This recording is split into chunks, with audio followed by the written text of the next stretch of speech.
तपास करावा. त्याचे पेपर्स त्यांना हवे असतील ते पेपर्स मी त्यांना पाठवलेत. अजून काही पेपर्स पाठवायचे तर आम्ही पाठवू. आम्हाला जेवढं शक्य आहे तेवढं आम्ही करू.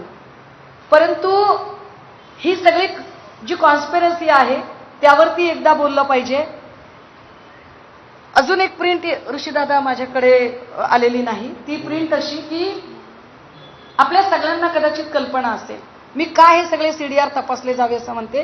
त्याचं कारण म्हणून एक घटना सांगते. अनु मलिक हे संगीतकार आहेत. संगीतकार अनु मलिक, मी खूप गंभीर काहीतरी, संगीतकार अनु मलिक यांच्यावर फिल्म इंडस्ट्रीतल्या 2 ते 3 बायकांनी अलिगेशन्स केले होते जेव्हा मी टू कॅम्पेन चालला होता.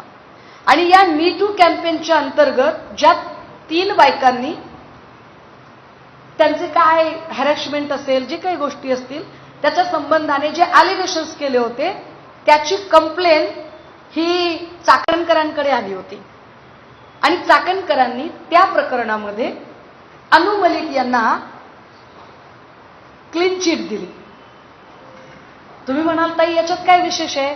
विशेष पुढे हे आहे की अनु मलिक यांच्या प्रोडक्शनचा एक चित्रपट तयार झाला ज्या चित्रपटामध्ये रुपाली चाकणकर यांचा मुलगा सोहम चाकणकर याला काम मिळालं.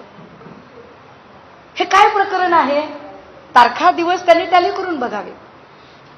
म्हणजे जर रुपाली चाकणकर महिलांना न्याय देण्याच्या ऐवजी या केसेस जर अशा पद्धतीने डील करत असतील तर हे वाईट आहे. तुम्ही गुगल करून बघू शकता. अनु मलिकची मी टूची केस गुगल करा. माझ्याकडच्या ज्या आहेत लिंक्स त्या मी तुम्हाला पाठवते. या सगळ्यांमध्ये सोहम चाकणकर त्याच्यासोबत रुपाली चाकणकर हे सगळेच लोक तुम्हाला त्या एका फ्रेम मध्ये दिसतील की ज्याच्यामध्ये अनु मलिक पण आहे. हे एवढे सगळ्या गोष्टी समोर असतानाही अजूनही रुपाली चाकणकर हे नाव पोलिसांच्या रेकॉर्डवर का येत नाही?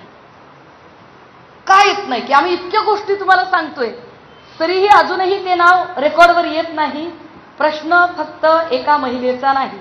प्रश्न एका महिलेमुळे जर एवढं सगळं जर शोषण होत असेल तर मात्र ते वाईट आहे. आणि म्हणून त्यावर बोललं पाहिजे, म्हणून त्यावर मांडलं पाहिजे असं आम्हाला वाटतंय. या सगळ्या संदर्भाने असणारे जे इनपुट आहेत ते इनपुट आज आम्ही SIT प्रमुख असणाऱ्या सातपुतेजी यांच्याकडं दिलेले आहेत आणि त्यावर आम्ही आमचं म्हणणं सुद्धा मांडलेलं आहे. या सगळ्यांमध्ये त्यांनी आम्हाला त्यांच्याही काही अडचणी सांगितल्या ज्या अडचणी आम्ही समजू शकतो.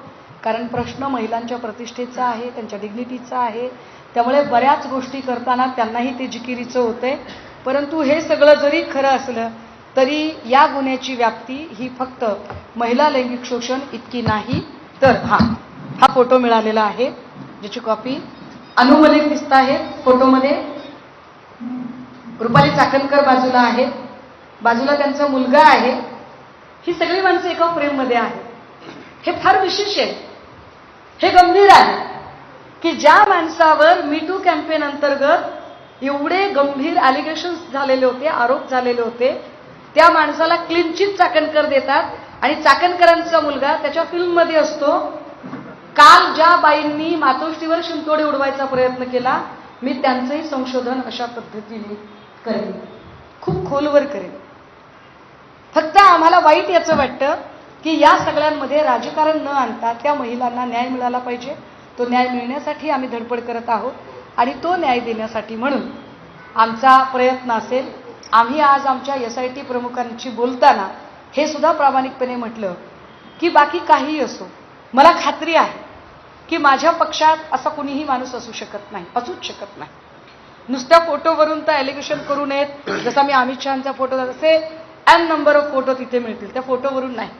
पण माझ्या पक्षातला कुणी असू शकत नाही याची मला खात्री वाटते. पण तसंही वाटलं त्यांना तर त्यांनी त्याची गैर करू नये याचा परत एकदा पुनरुच्चार करते. पण जे लोक ऑलरेडी रेकॉर्डवर आहेत त्या रेकॉर्डवरच्या लोकांचं काय करणार आहात? हेमंत गोडसेंनी जो निधी दिलाय, जे पूजेला बसले होते, त्यांचं काय करणार आहात?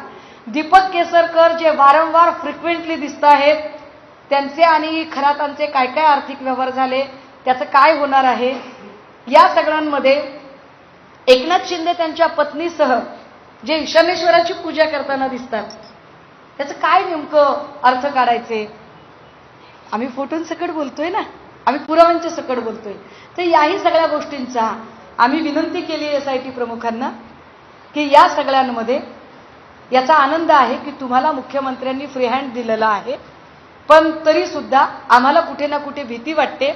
कारण फलटण प्रकरणामध्ये जे झालं, फलटणमध्ये अर्थात SIT प्रमुख स्वतः त्या म्हणजे सातपुतेजीच होत्या आणि त्यांनी त्याच्यातल्या बऱ्याच गोष्टी की ताई त्याच्यातल्या सगळ्या आरोपींना अजूनही जामीन झालेला नाही